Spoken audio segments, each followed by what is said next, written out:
Assalomu alaykum barchaga. Mana bugun 3 dan dam olish ekan deb uydagi o'zimiz terak ko'chatlari oqlab chiqyapmiz. Like bosib qo'llab qo'yasizlar. Hammada ishdan dam olish kunlari shunaqa o'tadimi? Qiziq a? Yarmini bo'ldik. Mana bu tomon qoldi endi.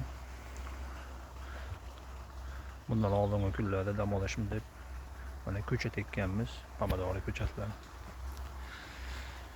Hosil bo'lish vaqtida ham bir video qilamiz albatta. Qishloq hayoti baribir qiziq. Obuna bo'lib, like bosib qo'yinglar. Mehnat uchun.